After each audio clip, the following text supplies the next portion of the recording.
শুরু হচ্ছে অবজারভ্যান্স রিডিংস। ভারতের ৭৫তম স্বাধীনতা দিবস উপলক্ষে অবজারভ্যান্স রিডিংসের নিবেদন পণ্ডিত জওহরলাল নেহেরু রচিত দ্য ডিসকভারি অফ ইন্ডিয়ার বঙ্গানুবাদ ভারত সন্ধানে।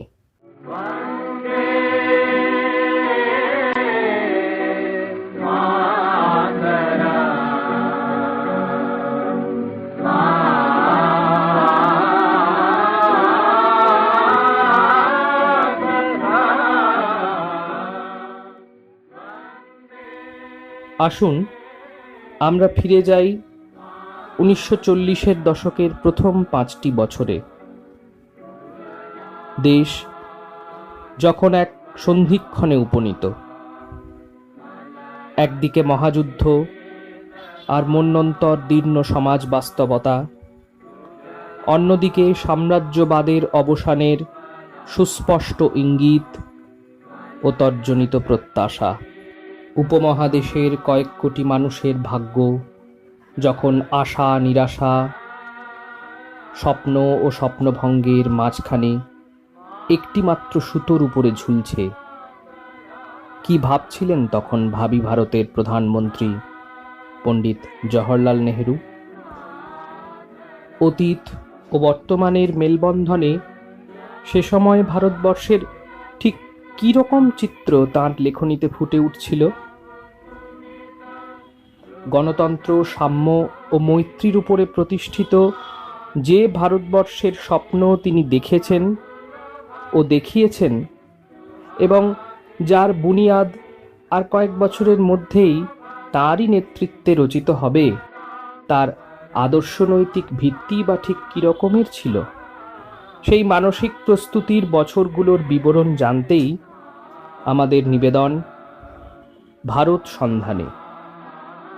রচনা Jawaharlal Nehru. The discovery of India বইটির রচনাকাল ১৯৪৩-৪৪ সাল। সে সময় পণ্ডিত জওহরলাল নেহেরু অন্যান্য রাজনৈতিক বন্দীদের সঙ্গে আহমদনগর দুর্গে অবস্থান করছিলেন। কিন্তু এই বহু চর্চিত ও বহু পঠিত বইটি অবজারভ্যান্স রিডিংসের জন্য আমরা কেন বেছে নিলাম, এ প্রশ্ন ওঠা সমীচীন।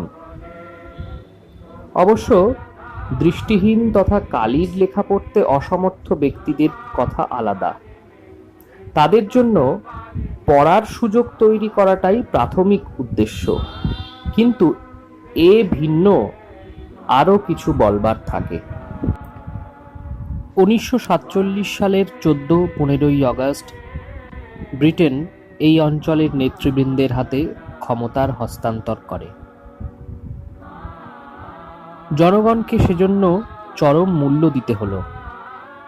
বিনিময়ে পাওয়া গেল রাজনৈতিক স্বাধীনতা আর কখনোই শেষ না হওয়া ভারত পাক সমস্যা।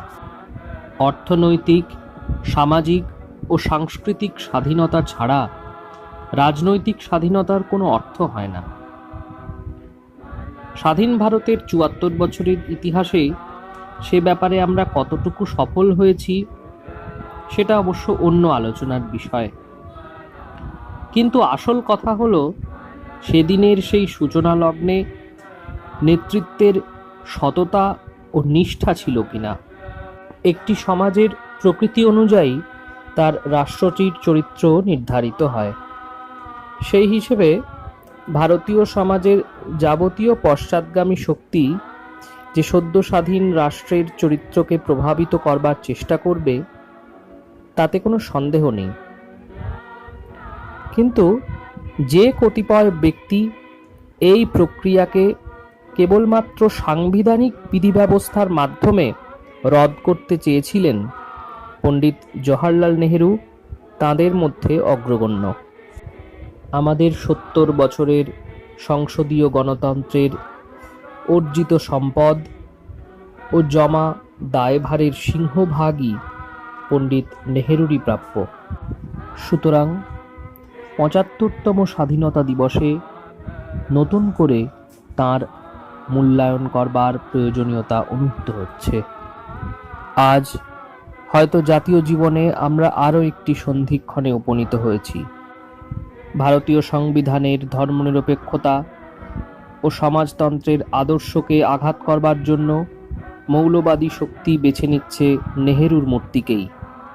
প্রতিদিন তাঁর চরিত্র হনন হচ্ছে, রাজনৈতিক নীচতার নতুন নতুন নিদর্শন তৈরি হচ্ছে রোজ। রাজনৈতিক জীবনের এই ভয়ানক সংকটের মুহূর্তে তাই প্রতিদিন প্রাসঙ্গিক হয়ে উঠছেন নেহেরু। আমাদের ফিরে যেতে হচ্ছে স্বাধীন ভারতের জন্মের সেই মুহূর্তে, যখন নেহেরু, প্যাটেল, আজাদ প্রমুখ নেতৃবৃন্দ নতুন ভারত তৈরি করবার কাজে ব্রতী ছিলেন।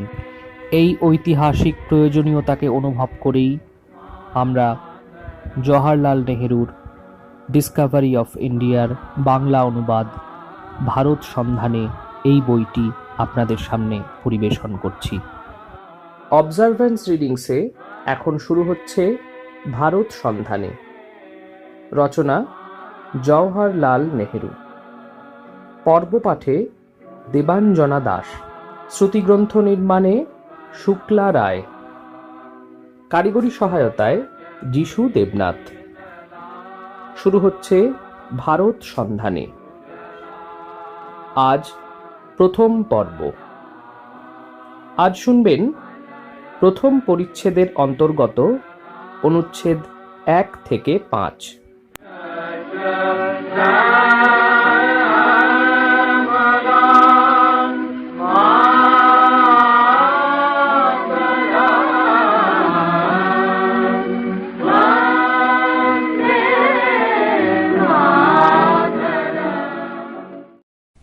প্রথম পরিচ্ছেদ। আমেদনগর দুর্গ।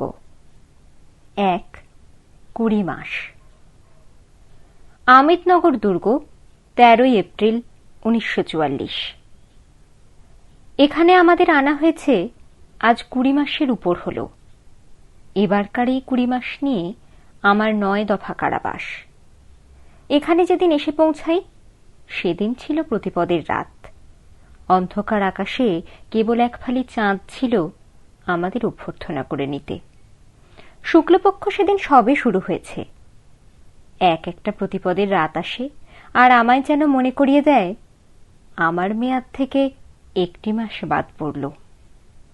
গতবারের কারাবাসও ঠিক এমনই এক প্রতিপদের রাত থেকেই শুরু হয়েছিল, ঠিক দেওয়ালির পরের দিন। কারাবাসের চিরসঙ্গী আমার চাঁদ। দিনে দিনে ওর সঙ্গে আমার সখ্য যেন নিবিড়তর হচ্ছে। চাঁদকে দেখে দেখে কত চিন্তাই না জাগে। বহিঃপ্রকৃতির শোভা, প্রাণ শক্তির বৃদ্ধি ও ক্ষয়, অন্ধকারের পর আলোক এবং মৃত্যুর পর অমৃতের আবির্ভাব ইত্যাদি কত শত কথা মনে হয়। বিচিত্র প্রকাশ এই চাঁদের। তিথিতে কত তার পরিবর্তন, কত বিচিত্র রূপ, কত বিচিত্র ভাব। কখনো চাঁদকে দেখেছি সন্ধ্যার ছায়া যখন দীর্ঘ হতে দীর্ঘতর হতে থাকে, কখনো বা নিশীথ রাতের নীরব অন্ধকারে, কখনো বা অরুণোদয়ের স্তব্ধ মুহূর্তে। ওই একই চাঁদ, অথচ কলায় কলায় তার কত না হ্রাস বৃদ্ধি। চাঁদ দেখে অনেক সময় সঠিক বলে দেওয়া যায় এটা কোন দিন বা কি মাস। ক্ষেতের চাষির কাছে চাঁদ যেন বেশ একটা সহজ দিনপঞ্জি। দিনের প্রবাহ ও ঋতুচক্রের আবর্তন নির্দেশ করতে চাঁদ অদ্বিতীয়। বাইরের জগৎ থেকে সম্পূর্ণ বিচ্ছিন্ন হয়ে এখানে আমাদের প্রথম 3টা মাস কেটে গেল। কোনো প্রকার যোগ ছিল না, দেখা সাক্ষাৎ নেই, নেই খবরের কাগজ, নেই রেডিও। আমরা যে আমেদনগর দুর্গে বন্দী আছি সে খবরটা পর্যন্ত কর্তৃপক্ষ নাকি গোপন রেখেছিলেন। খবরটা অবশ্য নামেই গোপন ছিল, আসলে সারা দেশের লোকই জানত আমরা কোথায় আছি। ক্রমে ক্রমে খবরের কাগজ দেবার হুকুম হলো।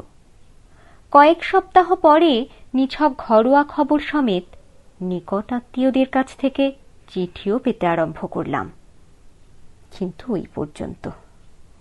এই 20টা মাস বাইরের লোকের মুখ দেখার জো ছিল না। পেজ 18। খবরের কাগজ আসত সেন্সারের মারফত, নানারূপ কাটছাঁটের পরে। তবু ওই খবরের কাগজ থেকে যা একটু আভাস পেতাম। যুদ্ধের আগুন কি দ্রুত গতিতে গোটা পৃথিবীকে ছাড়খাড় করতে লেগেছে। দেশের লোকের অবস্থা সম্বন্ধেও কিছু কিছু জানা যেত, সে খুবই যৎসামান্য জানা। খবর পেতাম যে হাজার হাজার দেশবাসীকে বিনা বিচারে কয়েদ কিংবা অন্তরীণ করে রাখা হয়েছে। হাজার হাজার ছাত্রছাত্রী স্কুল ও কলেজ থেকে বিতাড়িত হয়েছে। হাজার হাজার লোককে গুলি করে মারা হয়েছে। খবর পেতাম যে বিধানে দেশের শাসন চলছে তার সঙ্গে সামরিক আইনের সামান্যই প্রভেদ। বিভৎস অত্যাচারের আশঙ্কায় দেশের মুখ কালো হয়ে গেছে। এই যে হাজার হাজার লোক আমাদের মতো বিনা বিচারে কয়েদ ছিল যারা, তাদের অবস্থা আমাদের চেয়েও শোচনীয়। বাইরের লোকজনের দেখা সাক্ষাৎ পাওয়া তো দূরের কথা, তাদের বেলা চিঠিপত্র খবরের কাগজ পাওয়া পর্যন্ত নিষিদ্ধ ছিল। এমনকি বই পর্যন্ত তাদের হাতে পৌঁছাত কালে ভদ্রে। পুষ্টিকর খাদ্যের অভাবে কতজন যে ব্যারামে পড়ল, কত সোনার চাঁদ ছেলে মেয়ে ওষুধপত্র ও সেবার অভাবে অকালে প্রাণ হারাল। সে সময় ভারতে অনেক শত্রু সৈন্য বন্দী, তাদের মধ্যে অধিকাংশই ইতালীয়। মনে মনে ইতালীয় বন্দীদের সঙ্গে নিজেদের দেশের বন্দীদের কথা তুলনা করে দেখতাম। শোনা যায় জেনিভার আন্তর্জাতিক নিয়ম মেনে চলতে হতো শত্রু সৈন্যের সঙ্গে ব্যবহারের বেলা। কই, ভারতীয় বন্দী কিংবা ডেটিনিউদের বেলা তো কোনো নিয়ম কানুনের বালাই ছিল না। যা ছিল সে হলো অর্ডিন্যান্স। নিজেদের খেয়াল খুশি মতো আমাদের ব্রিটিশ কর্তারা যদৃচ্ছা অর্ডিন্যান্স জারি করে তাদের শাসন ব্যবস্থা চালাতেন। 2. দুর্ভিক্ষ। এলো দুর্ভিক্ষ, অতি করাল, অতি কুটিল, বর্ণনাতীত বিভৎস দুর্ভিক্ষ দেখা দিল মালাবারে, বিজাপুরে, উড়িষ্যায়। শস্য শ্যামলা বাংলাদেশ নিদারুণ দুর্ভিক্ষে বিধ্বস্ত হয়ে গেল। কাতারে কাতারে পুরুষ, নারী ও শিশু অন্যাভাবে প্রতিদিন মারা পড়তে লাগল। কলকাতার প্রাসাদোপম অট্টালিকাগুলির সামনে, বাংলাদেশের গ্রামে গ্রামে, পর্ণকুটিরে, পথে প্রান্তরে, মাঠে ঘাটে হাজার হাজার মৃতদেহ স্তূপাকার হয়ে উঠল। যুদ্ধ চলেছে তখনও। পৃথিবীর সর্বত্র চলছে কাটাকাটি, হানাহানি। কত লোক মারা পড়ছে প্রতিদিন। অধিকাংশ ক্ষেত্রে সে মৃত্যু আকস্মিক, কখনো বা সে মৃত্যু বীরের মৃত্যু। তার পিছনে হয়তো রয়েছে একটা কোনো মহান উপলক্ষ, একটা নিশ্চিত উদ্দেশ্য। Page number 19। কখনো বা মৃত্যু আসে উন্মত্ত পৃথিবীর যুক্তিহীন ঘটনাবলীর চক্রান্তে। যে জীবন মনের মতো করে গঠিত বা নিয়ন্ত্রিত করতে পারা যায় না, অসময়ে সেই জীবনের সমাপ্তির মতো। পৃথিবীর সর্বত্র তখন মৃত্যুর ছড়াছড়ি। কিন্তু এ কিরকম মৃত্যু, যার মধ্যে অর্থ নেই, যুক্তি নেই, প্রয়োজনের তাগিদ নেই? কতকগুলি হৃদয়হীন অকর্মণ্য মানুষের হাতে গড়া এই মৃত্যু। মন্থরগতি ভয়াল সরীসৃপের মতো মৃত্যু সব গ্রাস করে নিল।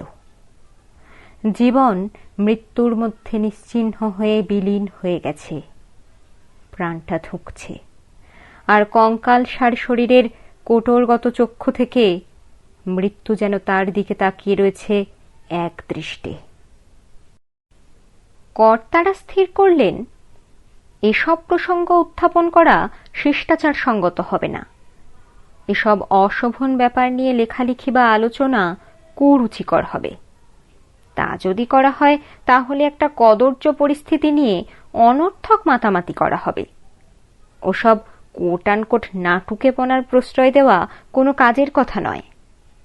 সুতরাং কর্তা ব্যক্তিরা ভারতে, বিলাতে বাংলাদেশের দুর্ভিক্ষ সম্বন্ধে মিথ্যা বিবরণ প্রচার করতে লাগলেন। কিন্তু স্তূপাকার মৃতদেহগুলি এত সহজে উপেক্ষা করা যায় কি? সেগুলো যে পথ জুড়ে থাকে। একদিকে বাংলা ও অন্যান্য দেশের লোক নিদারুণ নরকাগ্নিতে পুড়ে ছারখার হচ্ছে, অন্যদিকে উপরওয়ালারা বিবৃতি দিচ্ছেন যে যুদ্ধকালীন আর্থিক অবস্থার উন্নতির ফলে ভারতের সর্বত্র চাষাভূষ শ্রেণীর লোকেদের প্রচুর আহার জুটছে। সে কথা যখন মিথ্যা প্রমাণিত হল, তখন তারা সবটুকু দোষ চাপিয়ে দিলেন প্রাদেশিক শাসনতন্ত্রের উপর। ভারতের কেন্দ্রস্থিত ব্রিটিশ সরকার এবং ওদিকে লন্ডনের ইন্ডিয়া অফিস, উভয়েরই কনস্টিটিউশন প্রীতি এমন সাংঘাতিক যে প্রাদেশিক ব্যাপারে কিছুতেই তারা হস্তক্ষেপ করতে পারেন না। অথচ এই নিয়মতন্ত্রই দিনের পর দিন বাতিল হচ্ছে, বদল হচ্ছে, অমান্য করা হচ্ছে। সর্বশক্তিমান বড়লাট বাহাদুর তার প্রভুত্ব গৌরবে দিনের পর দিন হুকুম ও অর্ডিন্যান্স জারি করছেন, আর সমস্ত নিয়মকানুন ভেসে যাচ্ছে। আখেরে দেখা যায় এই কনস্টিটিউশন হল ব্যক্তিবিশেষের বাধাহীন একাধিপত্য। ভারতের কারো কাছে তাকে জবাবদিহি করতে হয় না। পৃথিবীর যে কোনো দেশের যে কোনো ডিরেক্টরের চাইতে তার ক্ষমতা কোনো অংশে কম নয়। সরকারের স্থায়ী গোলাম যারা, বিশেষত সিভিল সার্ভিস ও পুলিশ সার্ভিসের লোকদের হাতে এই শাসনযন্ত্র চালাবার ভার। বড়লাট বাহাদুরের প্রতিনিধি এক লাট সাহেব ছাড়া আর কারো কাছে তাদের জবাবদিহি করতে হয় না। যে প্রদেশে নির্বাচিত মন্ত্রী আছেন, সেখানে মন্ত্রীকেও তারা উপেক্ষা করতে পারে। লোক ভালো হন বা মন্দ হন, দিনগত পাপক্ষয় করা ছাড়া মন্ত্রীদলের অন্য উপায় নেই। উপরওয়ালার হুকুম অমান্য করা কিংবা তাদের তথাকথিত কোট আনকোট আয়ত্তাধীন সার্ভিসের লোকদের কাজে পেজ নাম্বার 20 হস্তক্ষেপ করা দুই মন্ত্রীদের পক্ষে দুঃসাহসিকতার নামান্তর।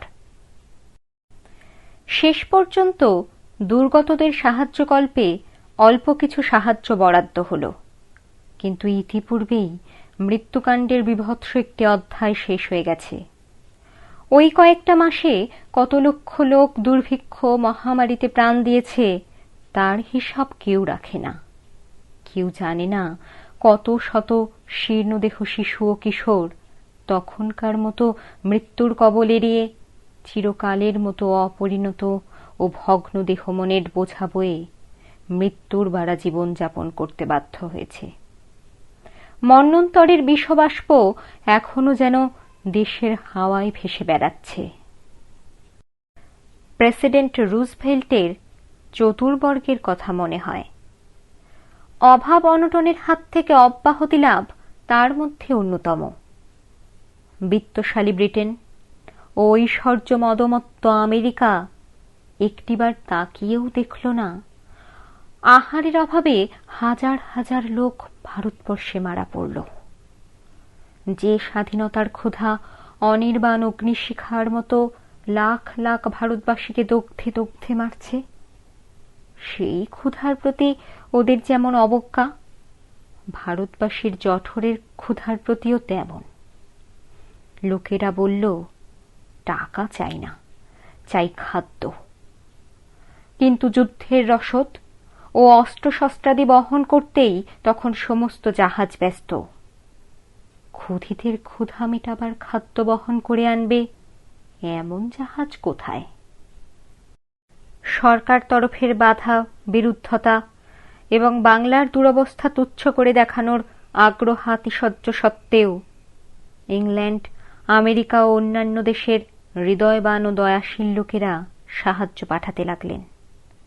এদিক থেকে সবচেয়ে উল্লেখযোগ্য হল চীন ও আয়ারল্যান্ডের দান।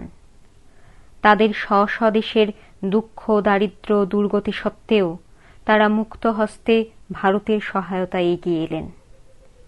তাদের নিজেদের দরিদ্র দেশের অভিজ্ঞতা থেকেই তারা জানেন অনশনের জ্বালা কি ভীষণ জ্বালা। এই জন্য তারা বেশ সহজেই বুঝলেন ভারতের দুঃখ কোনখানে। অতীতের অনেক স্মৃতিবাহিনী আমাদের এই দেশ। এদেশ আর যা কিছু ভুলুক বা স্মরণে রাখুক, চীন আয়ারল্যান্ডের হৃদয় সৌহার্দ্যের কথা কখনো ভুলবে না। ৩. গণতন্ত্রের জন্য যুদ্ধ। জলে স্থলে যুদ্ধের তাণ্ডব লীলা চলেছে এশিয়া, ইউরোপ, আফ্রিকা মহাদেশে, প্রশান্ত অতলান্তিক ও ভারত মহাসাগরে। ৭ বছর ধরে যুদ্ধ চলেছে চীনে, ৪.৫ বছরের উপর ইউরোপ ও আফ্রিকায়, আর ২ বছর ৪ মাস ধরে সমস্ত পৃথিবী জুড়ে। যুদ্ধ চলেছে ফ্যাসিবাদ ও নাৎসিবাদের বিরুদ্ধে। পৃথিবীর ওপর প্রভুত্ব, পেজ নাম্বার ২১, বিস্তারের বিপক্ষে। যুদ্ধের এই কয়েকটা বছরের মধ্যে প্রায় ৩টা বছর আমার কারাবাসে কেটেছে। আমিদনগর দুর্গে কিছুটা অন্যত্র। ফ্যাসিবাদ ও নাৎসিবাদ যখন প্রথম মাথাচাড়া দিয়ে উঠছে, তখন এই দুই রাজনৈতিক মতবাদ সম্বন্ধে কেবল আমার কেন, ভারতবর্ষের অনেক লোকের কি প্রকার মনোভাব ছিল সেই কথা মনে পড়ে। জাপান যখন চীন দেশ আক্রমণ করল, তখন সমস্ত দেশ বিচলিত হয়ে উঠেছিল। চীনের সংকটময় মুহূর্তে ভারত তার সঙ্গে যেন পুরাতন সৌহার্দ্য নতুন করে স্থাপন করেছিল। ইতালির দ্বারা আবিসিনিয়ার বলাৎকার সমস্ত দেশের মনে ইতালির প্রতি ঘৃণার সঞ্চার করেছিল। প্রতারিত চেকোস্লোভাকিয়া যখন শত্রুর হাতে লাঞ্ছিত ও অপদস্থ হচ্ছে, তখন সে লাঞ্ছনা আমরাও যেন মর্মে মর্মে অনুভব করেছি। প্রচণ্ড সাহস ও বিপুল ধৈর্যের সঙ্গে নানা দুঃখ বরণ করেও যখন গণতান্ত্রিক স্পেন বিরুদ্ধ শক্তির কাছে হার মানল, তখন সে পরাজয়ের দুঃখ আমার কাছে ও আমার অনেক স্বদেশবাসীর কাছে আত্মীয় বিয়োগের মতো বোধ হয়েছে। ফ্যাসিবাদ ও নাৎসিবাদের উগ্র পাশবিক শক্তির বিকৃত বিভৎস রূপটা খুবই ভয়ঙ্কর, সন্দেহ নেই। তার বাইরের এই রূপ দেখে আমরা ততটা আতঙ্কিত হইনি। এই দুই মতবাদ যে নীতির উপর প্রতিষ্ঠিত, যাতে যাতে সংঘর্ষ বাধাবার যে দুর্নীতি তারা নির্লজ্জভাবে জোর গলায় প্রচার করেছিল, সেই সর্বনেশে মতবাদের বিরুদ্ধে আমাদের সমস্ত মন যেন বিদ্রোহী হয়ে উঠেছিল। বর্তমানের যা কিছু আমরা শ্রেয় বলে জানি, পুরুষানুক্রমে যা কিছু আমরা কল্যাণকর বলে বিশ্বাস করে এসেছি, এই দুই মতবাদ যেন সে সমস্ত লণ্ডভণ্ড করে দেবার জন্য উপস্থিত হল। দেশের সংস্কৃতি থেকে বিচ্যুত হয়ে থাকলেও আমরা নিজেদের অভিজ্ঞতা থেকেই বেশ বুঝেছিলাম ফ্যাসি মতবাদ আমাদের কোন পথে নিয়ে যাবে। ভারতের শাসনতন্ত্র ওই একই নীতির উপর প্রতিষ্ঠিত। তার বিষময় ফল আমরা মর্মে মর্মে ভোগ করেছি। সুতরাং ফ্যাসিবাদ ও নাৎসিবাদের বিরুদ্ধতা আমাদের যেমন ক্ষিপ্র তেমনই স্বাভাবিক হয়েছিল। ১৯৩৬ মার্চ মাসে যখন ইতালিতে ছিলাম, তখন সিনোর মুসোলিনির নির্বন্ধাতিশয় সত্ত্বেও তাঁর সঙ্গে সাক্ষাৎ করার নিমন্ত্রণ আমি প্রত্যাখ্যান করি। তখনকার দিনে ব্রিটেনের অনেক বড় বড় রাষ্ট্রনেতা ছিলেন মুসোলিনির প্রশংসায় পঞ্চমুখ। তার অধীনে ইতালির শাসন ব্যবস্থা সম্বন্ধে তারা তখন শত মুখে গুণগান করেছেন। এই সব লোকেরাই ইতালির সঙ্গে যুদ্ধ বাঁধবার পর হঠাৎ ফ্যাসিস্ট ডুচের নিন্দাবাদ শুরু করলেন। ১৯৩৮ সালে যে গ্রীষ্মের মৌসুমে মুনিক চুক্তি হয়, ঠিক তার ১ বছর আগে নাৎসি গভর্নমেন্ট থেকে আমাকে জার্মানি দেখবার জন্য নিমন্ত্রণ করা হয়। আমি যে, পেজ নাম্বার ২২, নাৎসি মতবাদের বিরোধী সেই কথা জেনে শুনেও তারা আমাকে আহ্বান করল আমি যেন সচক্ষে ওদের দেশ দেখে যাই। নাৎসি সরকারের নিমন্ত্রিত অতিথি কিংবা ব্যক্তিগতভাবে, প্রকাশ্যে অথবা ছদ্মনামে। যেমন আমার ইচ্ছা আমি যেতে পারি। সর্বত্র আমার অবাধ প্রবেশাধিকার থাকবে। তারা আমায় এই কথা জানালো। আবার আমি ধন্যবাদের সঙ্গে নিমন্ত্রণ প্রত্যাখ্যান করি। এই দুই দেশে না গিয়ে আমি গেলাম সুদূর চেকোস্লোভাকিয়ায়। এই ছোট দেশটি সম্বন্ধে ইংল্যান্ডের তদানীন্তন প্রধানমন্ত্রী সে সময় কত সামান্যই খবর রাখতেন, সে কথা অবশ্য প্রমাণ হল অনেক পরে। মনিক চুক্তির কিছুকাল আগে আমি ইংল্যান্ডের মন্ত্রিপরিষদের কতিপয় সদস্য ও নামজাদা কয়েকজন রাজনীতিকের কাছে ফ্যাসিবাদ ও নাৎসিবাদ সম্বন্ধে আমার বিরুদ্ধতা যে কোথায় সে বিষয়ে আলাপ আলোচনা করেছিলাম। আমার কথাবার্তা শুনে তারা যে খুব খুশি হলেন তা মনে হল না। বললেন, আরো অনেক কথা আছে, ভেবে দেখবার মতো। চেকোস্লোভাকিয়ার সংকটময় মুহূর্তে ইঙ্গ ফরাসি কূটনীতির যে বিকৃত প্রকাশ আমি প্রাগে, সুদেতেন অঞ্চলে, লন্ডনে ও প্যারিসে দেখেছি, জেনিভার আন্তর্জাতিক পরিষদে যে ধরনের যুক্তিতর্ক আমদানি করা হয়েছিল, সেসব দেখে শুনে এই দুটি জাতির প্রতি আমার সমস্ত মন বিতৃষ্ণায় ভরে উঠেছে। আমি অবাক হয়ে গেছি এদের আচরণ দেখে। রণোন্মুখ জার্মানিকে প্রশান্ত করা একে বলে না। এর পিছনে ছিল হিটলারের শক্তির প্রতি একটা ভয় মিশ্রিত শ্রদ্ধা। ভাগ্যচক্রের বিবর্তনটা একটু অদ্ভুত বলতে হবে। ঠিক যে সময় ফ্যাসিবাদ ও নাৎসিবাদের বিরুদ্ধে সংগ্রাম চলছে, সেই সময়টা আমি ও আমার মতাবলম্বী আরো অনেকে কারাগারে দিন যাপন করছি। আর সেই যারা উঠতে বসতে হিটলার মুসোলিনিকে সেলাম ঠুকেছে, চীন দেশে জাপানের ধর্ষণ নীতির সমর্থক ছিল যারা, আজ তারাই ফ্যাসিবাদের বিরুদ্ধে স্বাধীনতা ও প্রজাতন্ত্রের পতাকা উঁচু করে ধরেছে। ভারতেও এরকম ডিগবাজি খাওয়ার উদাহরণ বিরল নয়। এদেশেও অনেকে আছে সরকারের আঁচল ধরা জো হুকুমের দল, যারা একটুখানি প্রসাদের প্রত্যাশায় তোতা পাখির মতো সরকারের বাঁধা বুলি আউড়ে চলে। এই সেদিন পর্যন্ত তারা হিটলার মুসোলিনিকে আদর্শ পুরুষের বেদিতে চড়িয়ে পঞ্চমুখে তাদের প্রশংসা গেয়েছে এবং ঠিক ততখানি উঁচু গলায় সোভিয়েত রাশিয়ার বাপান্ত করেছে। আজ হাওয়া বদলে গিয়েছে। এখন তারা সরকারের উঁচু চাকুরে, বড় বড় দপ্তরের কর্তা। জোর গলায় তারা ফ্যাসিবাদ ও নাৎসিবাদের নিন্দা করে। কখনো বা একটুখানি দম নিয়ে অপেক্ষাকৃত নিচু গলায় প্রজাতন্ত্রের উল্লেখ করে। স্বায়ত্তশাসন যেন একটা, পেজ নাম্বার 23, সুদূর পরাহত আশা। ঘটনাচক্র যদি উল্টো মুখে ঘুরত, তাহলে এরা কি করত ভেবে পাই না। ভেবে না পাবার অবশ্য কোনো কারণ নেই, কারণ এটা তো জানা কথা যে শক্তিমান যারা তাদের গলায় মালা পরিয়ে অভিনন্দন করতে, এরা সর্বদাই পা যেন বাড়িয়ে আছে। যুদ্ধ বাঁধবার অনেক দিন আগে থেকেই আমার মন এই অনাগত আতঙ্কের জন্য প্রস্তুত হয়েছিল। আলাপে আলোচনায়, কথায় বার্তায়, আমার অনেক লেখার মধ্যে তার ইঙ্গিত দিয়েছি। মন আমার প্রস্তুত ছিল। আমার স্পষ্ট ধারণা ছিল যে এ যুদ্ধ হবে নীতি নিয়ে যুদ্ধ, অন্যায়ের বিরুদ্ধে ন্যায় শক্তির সংগ্রাম। এই যুদ্ধ ভারত তথা জগতের পক্ষে একটা মহান পরিণামের সম্ভাবনা বহন করে আনবে। তাই আমি চেয়েছিলাম আমাদের দেশ যেন পৃথিবী জোড়া এই কুরুক্ষেত্রে তার সমস্ত শক্তি ও সামর্থ্য নিয়ে ঝাঁপিয়ে পড়ে। ভারতে বিপদ ঘটতে পারে না বহিঃশত্রু ভারত আক্রমণ করতে পারে, এরকম ধারণা তখন আমার মনে উদয় হয়নি। তবু আমি মনে প্রাণে চেয়েছিলাম ভারত যেন তার আপন দায়িত্ব পুরোপুরি স্বীকার করে নেয়। তবে একটা কথা সম্বন্ধে আমি স্থির নিশ্চিত ছিলাম, ভারত তার দায়িত্ব নেবে আমাদের সঙ্গে সমান হয়ে, স্বাধীন দেশ হিসেবে, অন্য কোনোভাবে কখনোই নয়। আমাদের জাতীয় মহাসভা চেয়েছিলেন তাই।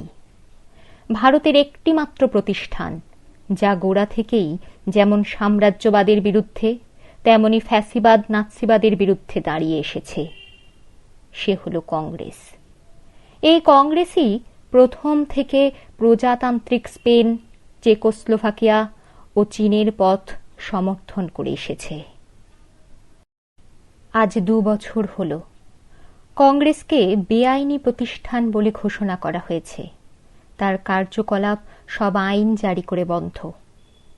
কংগ্রেস আজ কারাগারে।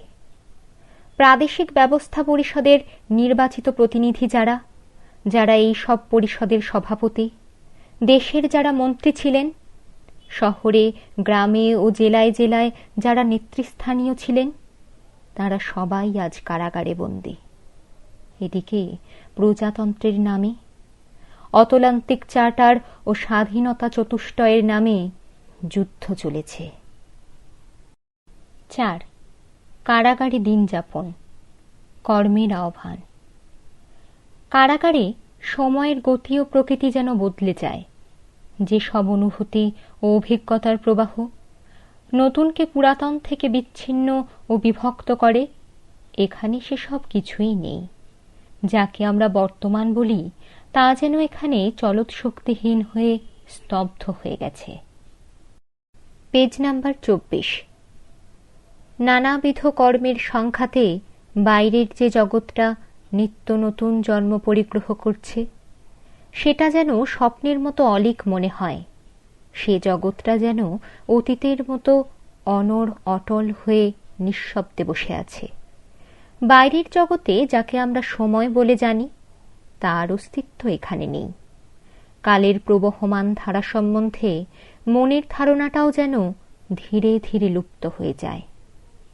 কদাচিৎ এক একটা চিন্তা গা ছাড়া দিয়ে জেগে ওঠে, সমস্ত শক্তি প্রয়োগ করে নিঃসার মনটাকে বর্তমানের মহাচ্ছন্ন কারাগার থেকে ছিনিয়ে নিয়ে অতীত কিংবা ভবিষ্যতের মধ্যে প্রতিষ্ঠা করে দেয়। অগস্ট কোঁতের কথায় আমরা যেন বেঁচে আছি মৃত্যুলোকে। আমাদের অতীত সত্তার শত পাকে আমাদের আজকের জীবন বিজড়িত। কোঁতের এই কথার সত্যতা আরো ভালো করে বুঝতে পারি কারাবাসে। সেখানে আমাদের উপবাস জীর্ণ বন্দি মন অতীতের স্মৃতি কিংবা ভবিষ্যতের কল্পনা থেকে তার যৎ সামান্য খোরাক সংগ্রহ করার জন্য ব্যাকুল হয়ে ওঠে। অতীত যেন পটে আঁকা ছবির মতো, ব্রোঞ্জ কিংবা মার্বেলে তৈরি মূর্তির মতো স্তব্ধ ও সমাহিত। চিরপুরাতন অনাদি অতীত, তার কোনো পরিবর্তন নেই।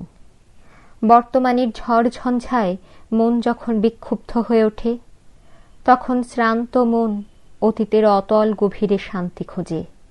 স্তব্ধ গম্ভীর পুরাতনের মধ্যে এমন একটি প্রশান্তির আশ্বাস আছে যে মন যেন সেখানে তার একটা নিরাপদ আশ্রয় খুঁজে পায়, আত্মা পায় মুক্তি। কিন্তু যে অতীত বর্তমানের নানা সংঘাত ও সমস্যার সঙ্গে যুক্ত নয়, সে অতীত মৃত। এ যেন শিল্পের খাতিরেই শিল্প সৃষ্টির মতো। এতে প্রাণীর উদ্দীপনা নেই, তাগিদ নেই। প্রাণের তাগিদ যদি না থাকে, তাহলে আশা আকাঙ্ক্ষা প্রাণ শক্তি সমস্তই ধীরে ধীরে নিঃশেষ হয়ে যায়। অস্তিত্বের এমন একটা স্তরে গিয়ে আমরা পৌঁছাই যেখানে বেঁচে থাকা নামেই বেঁচে থাকা, যেখানে জীবন অতি সহজেই বিলীন হয়ে যায় মৃত্যুর মধ্যে। অতীতের কারাগারে বন্দী হয়ে আমরা নিজেরাও স্থাণু হয়ে পড়ি। জেলখানার একঘেয়ে জীবনের অকর্মণ্যতায় মন যখন শক্তি হারিয়ে ফেলে, তখন প্রাচীন কালের দিকে মন যেন অতি সহজে তার নিজের অলক্ষ্যে এগিয়ে যায়। তবু এ কথা অস্বীকার করার জো নেই যে অতীত সারাক্ষণ আমাদের জীবন বিধৃত করে আছে। আজ আমাদের যা কিছু আছে, সে সব কিছু আমরা পেয়েছি অতীতের কাছ থেকে, উত্তরাধিকার সূত্রে। আমরা নিজেরা সেই প্রাচীন অতীতের সন্তান সন্ততি। তার থেকে জন্মেছি, তার মধ্যেই ডুবে আছি। যদি অতীতকে ঠিক মতো বুঝতে না পারি, জীবনের অঙ্গীভূত করে তাকে দেখতে না শিখি, তাহলে নিছক বর্তমানের মধ্যে বেঁচে থাকা আমাদের নিরর্থক।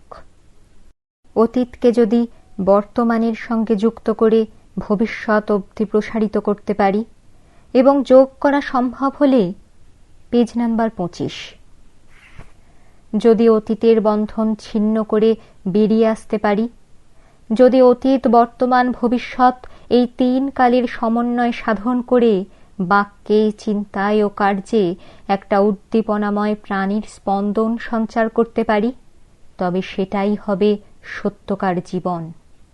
তাকেই বলে বাঁচার মতো বেঁচে থাকা।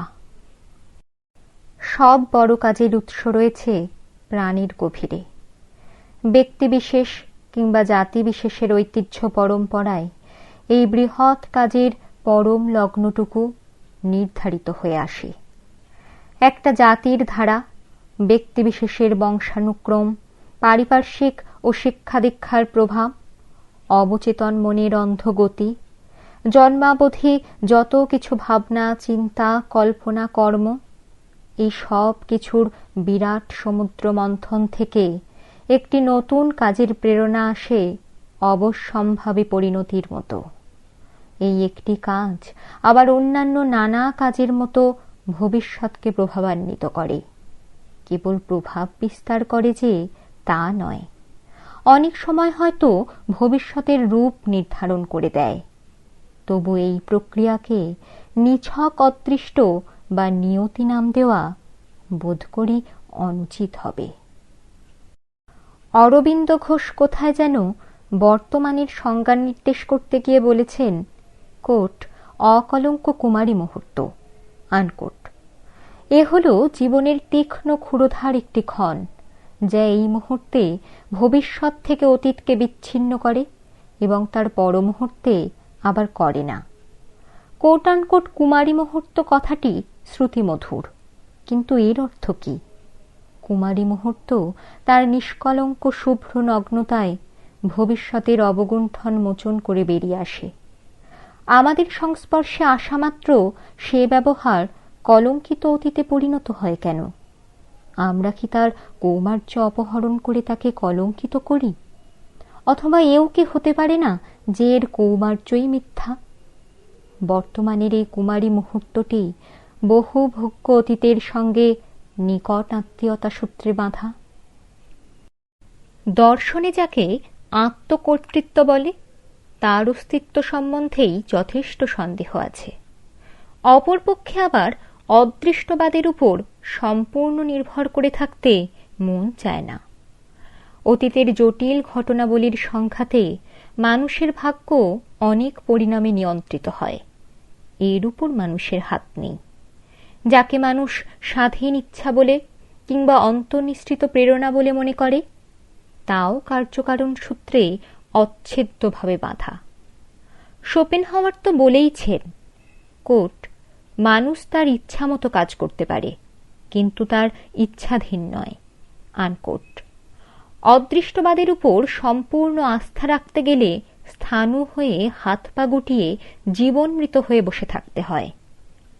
জীবনকে আমি যেভাবে জেনেছি তাতে ললাটের লিখনের উপর নির্ভর করে থাকা আমার পক্ষে অসহ্য মনে হয়। মনের এই বিদ্রোহী ভাবটাই আমার হয়তো কার্যকারণ সূত্রে অতীত ঘটনাবলীর সঙ্গে বাঁধা, কে জানে। Page number 26। যেসব দার্শনিক সমস্যার সমাধান হয় না, সেরকম তত্ত্ব নিয়ে আমি সচরাচর মাথা ঘামাই না। কারাবাসের অখণ্ড নীরবতার মধ্যে, কখনো আবার নিরবচ্ছিন্ন কর্মব্যস্ততার মধ্যেও এই প্রশ্নগুলো যেন আপনা থেকেই মনে জাগে। এইসব কথা ভাবলেই মনটা বেশ নিরাসক্ত হয়ে যায়। দুঃখের দিনে কেমন যেন একটা শান্তি মেলে। সে যাই হোক, সাধারণত কাজ এবং কাজ সম্বন্ধে ভাবনা চিন্তা করেই আমার বেশিরভাগ সময় কাটে। হাতে যখন কাজ থাকে না, তখন মনে মনে ভেবে নিই যে কাজের জন্য যেন তৈরি হচ্ছি। অনেক কাল আগে থেকে কাজের ডাক শুনেছি। মনন থেকে বিযুক্ত নয়, মননের উৎস থেকে নিঃসৃত এই কর্মের ধারা। কচ্চিৎ যখন এই দুইয়ের মধ্যে পূর্ণ সমন্বয় ঘটে, যখন চিন্তা কর্মের প্রতি ধাবিত হয়ে কর্মের মধ্যে পরিণতি লাভ করে এবং কর্ম পরিপূর্ণ চিন্তা ও জ্ঞানের দ্বারা নির্দিষ্ট হয়, তখন জীবনের মধ্যে একটা যেন পরম সার্থকতা খুঁজে পাই। জীবনের প্রতিটি মুহূর্ত তখন একটি নিশ্চিত উদ্দেশ্য দ্বারা স্পন্দিত হয়ে ওঠে। কালে ভদ্রে আসে এই পরম মুহূর্তগুলো। বেশিরভাগ সময়ে কর্ম ও চিন্তা একে অন্যকে অতিক্রম করে জীবনকে সুরহীন করে ফেলে। বিশেষ চেষ্টা করলেও তখন যেন দুয়ের মধ্যে জোর মেলে না। অনেক কাল আগে একটা সময় ছিল যখন কর্মের মাদকতার মধ্যে নিমজ্জিত হয়ে একটা অদ্ভুত উত্তেজনাময় অবস্থার মধ্যে দিনের পর দিন কাটিয়ে দিয়েছি। অতীতের সেই দিনগুলোর সঙ্গে আজকের আমার মনের অবস্থার কত ব্যবধান! এই ব্যবধান কেবল কালের নয়, মাঝখানে রয়েছে কত বেদনা, কত ভাবনা, কত অভিজ্ঞতার সুদূর বিস্তৃত সমুদ্র। মনের সেই উত্তেল অবস্থা আগেকার মতো নেই আর। দুর্গম প্রবৃত্তি ও ভাবাবেগ ক্রমেই যেন প্রশমিত ও আয়ত্তীভূত হয়ে এসেছে। চিন্তার বোঝা নিয়ে চলতে গেলে অনেক সময় বাধার সৃষ্টি হয়। ভাবনাহীন মনের নিশ্চিত প্রত্যয়ের স্থানে দ্বিধা সন্দেহ জমে ওঠে। এই যে মানসিক পরিবর্তন, হয়তো এটা একটা পরিণত বয়সের লক্ষণ, হয়তোবা এটা নতুন কালের ধারা, কে জানে। কিন্তু এখনো যখন কর্মের আহ্বান আসে, মনের গভীরে যেন একটা দোলা দিয়ে যায়। কর্মের উত্তেজনা সংকুল সুবুদ্ধির সঙ্গে একটা বোঝাপড়া করে ঝাঁপিয়ে পড়তে ইচ্ছা হয়। কর্মের উত্তেজনা সংকুল আবর্তে বিপদ আপদের মুখোমুখি দাঁড়িয়ে একটা চরম দুঃসাহসিকতায় মৃত্যুকে পর্যন্ত উপেক্ষা করতে ইচ্ছা করে। আমি মৃত্যুপ্রেমিক নই, তা বলে আমি যে মৃত্যুকে ভয় করি তা নয়। জীবনকে অবহেলা করে বৈরাগ্য সাধন, সে আমার প্রকৃতিগত নয়। জীবনকে আমি বরাবর ভালোবেসে এসেছি। এখনো নানাবিধ অদৃশ্য বাধা সত্ত্বেও জীবনকে আমি পুরোপুরি উপভোগ করতে চাই। ভালোবাসি বলেই বোধ করি জীবনের সঙ্গে আমার খেলা করতে ইচ্ছা করে। Page number 27। জীবনের প্রান্তে দাঁড়িয়ে উঁকি মেরে দেখতে ইচ্ছা করে পরপারে কি আছে। ভালোবাসি বলেই জীবনের দাসত্ব করতে আমি নারাজ। নিতান্ত অন্তরঙ্গের মতো জীবনের সঙ্গে আমার ব্যবহার। হয়তো আমার উচিত ছিল বৈমানিক হওয়া, জীবনের একঘেয়ে মন্থর গতি থেকে মুক্ত হয়ে তাহলে ছিটকে বেরিয়ে পড়তাম ঝঞ্ঝা ক্ষুব্ধ মেঘ লোকে। কবির সঙ্গে সুর মিলিয়ে বলতে পারতাম, তুলাদণ্ডে সব কিছু ওজন করে দেখেছি আমি। অর্থহীন অনাগত ভবিষ্যৎ, অর্থহীন অতীতের দিন। আমার এই তুলাদণ্ডে সবই সমান, অতীত ভবিষ্যৎ, জীবন মৃত্যু, সমমাত্রিক সব কিছু। 5. অতীত ও বর্তমানের যোগসূত্র। আমার সকল ভাবনা, সকল কাজের মধ্যে দিয়ে এই একটি ইচ্ছা সকল সময় কাজ করে এসেছে। সে হল কাজের ভিতর দিয়ে জীবনকে উপলব্ধি করার আগ্রহ। আমার এক নিবিষ্ট এক টানা চিন্তা, সেও এক প্রকার কাজ বিশেষ। অদ্ভুত পক্ষে আগামী কাজের সূচনা আছে তার মধ্যে। শূন্য লোকের ধোঁয়াটে কল্পনা সে নয়। সেই চিন্তার সঙ্গে কর্মময় জীবনের প্রত্যক্ষ সম্বন্ধ। অতীত যেন এনে দেয় আমাকে বর্তমান কালের কর্মের আবর্তে। সেখান থেকে ওই একই কর্মের প্রবাহ আমাকে যেন ভবিষ্যতের দিকে ধাবিত করে। অতীত, বর্তমান, ভবিষ্যৎকালের এই ত্রিধারা একই উৎস থেকে বেরিয়ে একই পথে প্রবাহিত হয়ে চলেছে।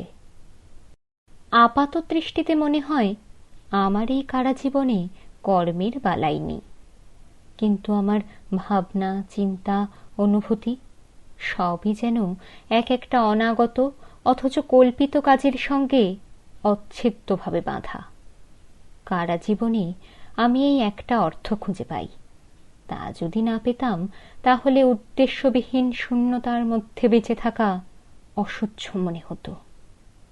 কাজের ক্ষেত্র থেকে অপসৃত হয়ে আছি বলেই হয়তো অতীত ও অতীতের ইতিহাস আমার কাছে প্রকাশ পায় নতুন রূপে। অনেক সময় আমার নিজের জীবনের উপর ইতিহাসের প্রভাব পড়েছে। কখনো বা এমনও ঘটেছে যে আমার ব্যক্তিগত আওতার মধ্যে আমি এমন কিছু ঘটনা প্রভাবান্বিত করেছি যা পরবর্তীকালে ইতিহাসের বিষয়রূপে গণ্য হয়েছে। সুতরাং ইতিহাসকে জীবনের অলঙ্করণে প্রত্যক্ষ করা আমার পক্ষে কঠিন ছিল না। বেশ ভাবতে পারতাম যে আমিও তো সেই জীবন প্রবাহের একটি ঢেউ। ইতিহাসের মধ্যে প্রবেশ করেছি আমি বেশ একটু দেরিতে। ঘটনা, তারিখ, পেজ নাম্বার 28। মুখস্থ করে বাস্তব জীবনের সঙ্গে সম্বন্ধ বিবর্জিত কতকগুলি তথ্য সন্ধান করার একটা সদর রাস্তা আছে। সেই পুঁথি পড়া বিদ্যার সদর রাস্তা দিয়ে আমি ইতিহাসের রাজ্যে প্রবেশ করিনি। এই যদি করতাম, তাহলে ইতিহাস আমার কাছে নিরর্থক হতো। অতিপ্রাকৃত বিষয়ে কিংবা পরকালের সমস্যা আমার কাছে ছিল ততোধিক নিরর্থক। আমার যেসব বিষয়ে সত্যিকার আগ্রহ ছিল তা হল বিজ্ঞান। ইহজীবনের ও বর্তমানকালের সমস্যা আমার কাছে ছিল ঢের বড়। কর্মের প্রেরণা আমি কখনো পেয়েছি বিচার বুদ্ধি থেকে, কখনো আবার নিছক ঝোঁকের মাথায় কাজ করে গেছি। এক একটা কাজের পিছনে মনন শক্তি কতটা এবং কতটা অন্ধ আবেগ, সে কথা বিশ্লেষণ করে বলা শক্ত। তবে একটা কথা ঠিক, কর্ম থেকে চিন্তার মধ্যে বারবার ফিরে গেছি বর্তমানকে ভালো করে বোঝবার চেষ্টায়। বুঝতে গিয়ে দেখেছি বাইরে বর্তমানের শাখা প্রশাখা, কিন্তু কালের শিকড় রয়েছে অতীতের গহ্বরে। সুতরাং আমি পাড়ি দিয়েছি অতীতকে আবিষ্কারের নেশায়, সন্ধান করেছি বর্তমানকে বোঝবার জন্য চাবিকাঠি পাওয়া যায় কিনা। বর্তমান এত প্রত্যক্ষ যে তার কড়া শাসন এড়িয়ে যায় সাধ্য কি। এমন অনেক সময় ঘটেছে যে স্থান, কাল, পাত্র সব কিছু ভুলে গিয়ে নিজেকে হারিয়ে ফেলেছি ইতিহাসের ঘটনা বা ঐতিহাসিক ব্যক্তিবিশেষের মধ্যে। পর মুহূর্তে বর্তমান তার অস্তিত্ব সম্বন্ধে আমায় সজাগ করে দিয়েছে। আমি বুঝেছি আমি যতখানি পুরাকালের, পুরাকাল তার চাইতে অনেক বেশি আমার এই বর্তমান কালের মধ্যে। অতীত ইতিহাস মিশেছে সমসাময়িক ইতিহাসে। অতীতের আশা, আনন্দ, সুখ, দুঃখ মিলেছে বর্তমান কালের প্রত্যক্ষগোচর ঘটনাবলীর মধ্যে। অতীত যেমন বর্তমানে রূপান্তরিত হয়, তেমনি কখনো কখনো বর্তমান আবার পিছু হটে চলে যায় দূর অতীতের দিকে, স্থির হয়ে দাঁড়ায় অতীতের স্তব্ধ প্রতিমূর্তির মতো।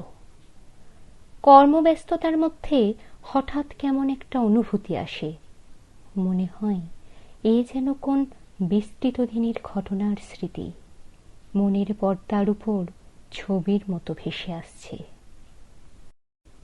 পুরাতন কালকে আবিষ্কার ও পুরাতনের সঙ্গে নূতনের সম্বন্ধ নির্ণয় করতে গিয়ে 12 বছর আগে আমার কন্যার কাছে পত্রাকারে কোট আনকোট বিশ্বরূপ দর্শন ব্র্যাকেটে গ্লিমসেস অফ ওয়ার্ল্ড হিস্ট্রি বইটি লিখেছিলাম। সে লেখা নিতান্তই ভাষা ভাষা লেখা, 13 বছরের মেয়েকে লেখা সহজ সরল বিবরণ। কিন্তু সে লেখার পিছনে ছিল এই আবিষ্কারের, এই লুপ্তোদ্ধারের নেশা। অভিযান করেছি অতীতের মহাসমুদ্রে, বিভিন্ন কালে বিভিন্ন যুগে বসবাস করেছি ইতিহাস প্রসিদ্ধ নরনারীর নিকট প্রতিবেশী হয়ে। জেলে ছিল প্রচুর অবসর, তাড়াহুড়ো ছিল না। নির্দিষ্ট কাজ নির্দিষ্ট সময়ের মধ্যে শেষ করার তাগিদও ছিল না। মন চলে গিয়েছিল অবাধ ভ্রমণে।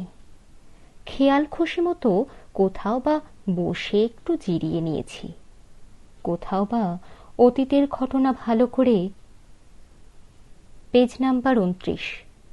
হৃদয়ঙ্গম করার জন্য পুরাতনের জীর্ণ কঙ্কালকে রক্তমাংস দিয়ে জীবন্ত করে সাজিয়ে তুলেছি। পরবর্তীকালে আমি যে আত্মজীবনী লিখেছি তাও ওই একই সন্ধানের ইচ্ছা থেকে লেখা, যদিচ সেখানে আমার অভিযান নিকটতর ও পরিচিত স্থানকাল পাত্রের মধ্যে সীমাবদ্ধ। এই 12 বছরে আমি বোধ করি অনেকখানি বদলেছি। আমার ভাবনা চিন্তা আগেকার চাইতে অনেক বেশি অন্তর্মুখী হয়েছে। মনের সেই অস্থির ভাব অনেকটা কেটে গিয়ে একটা স্থৈর্য ও সাম্যাবস্থা এসেছে।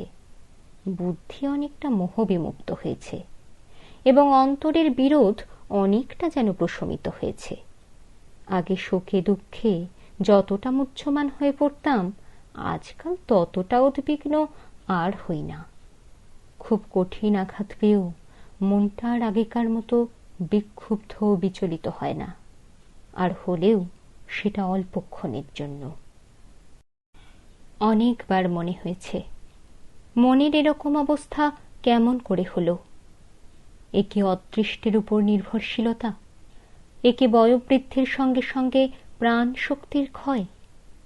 হয়তো ক্রমাগত দুঃখের সংঘাতে অনুভূতির ধারটাই নষ্ট হয়ে গেছে। হয়তো দীর্ঘ কারাবাসের ফলে জীবনের স্রোত ভাঁটার টানে ক্রমেই সরে সরে যাচ্ছে তটভূমির উপর তরঙ্গের রেখা রেখে। বেদনা ক্ষুব্ধ মন সারাক্ষণ একটা পরিত্রাণের পথ খোঁজে। বোধ করি এই জন্যই অনুভূতিগুলো ক্রমে ভোঁতা হয়ে যায়, এবং যত দিন যায় ততই একটা ধারণা মনকে পেয়ে বসে যে পৃথিবীতে এত পাপ তাপ একটু কম বেশি যদি হয় তাতে কিছু আসে যায় না। এই দুঃখ কষ্টের পৃথিবীতে কেবল একটি জিনিস আছে যা কেউ কেড়ে নিতে পারে না, সে হলো অবিচলিত সাহসে সগৌরবে নিজের জীবনের আদর্শকে অনুসরণ করে চলা। কিন্তু রাজনীতিকের পক্ষে সে চেষ্টা বিড়ম্বনা মাত্র। কিছুকাল আগে কে একজন বলেছিলেন, মৃত্যু সকলের জন্মগত অধিকার। স্বতঃসিদ্ধ সত্যকে ঘুরিয়ে বলার অদ্ভুত চেষ্টা এটা। আসলে এই জন্মগত অধিকার সম্বন্ধে কারোরই মতদ্বৈত নেই, থাকতে পারে না। তবে এ কথাও সত্য যে যতক্ষণ পারা যায় মৃত্যুকে আমরা ভুলে থাকতে ও মৃত্যুর কবল এড়িয়ে চলতে চাই। অদ্ভুত হোক, কথাটা আমার কাছে বেশ নতুন ও মনোজ্ঞ ঠেকেছিল। যারা জীবন নিয়ে নিতান্ত করুণভাবে অনুযোগ করে তারা তো ইচ্ছা করলেই মুক্তি পেতে পারে। এই মুক্তির রাস্তা সবারই জানা, সবারই আয়ত্তের মধ্যে। জীবনের উপর প্রভুত্ব করতে না পারি মৃত্যু আমাদের দাস। এই কথাটা মনে ভাবলেও ভালো লাগে, মনের অসহায় ভাবটা কেটে যায়। এতক্ষণ শুনছিলেন জওহরলাল নেহেরু রচিত ভারত সন্ধানে এই বইটি থেকে পাঠ। আজ শুনলেন প্রথম পর্ব। আজকের পর্বটি পাঠ করে শোনালেন দেবাঞ্জনা দাস। এ বইটির দ্বিতীয় পর্ব শুনবেন ঠিক আগামী রবিবার বেলা 2টায়। আপনাদের মতামত জানাতে আমাদের কমেন্ট বক্সে কমেন্ট করুন, অথবা আমাদের ইমেল করতে পারেন এই ঠিকানায় বৈকল্পিক@gmail.com। ধন্যবাদ।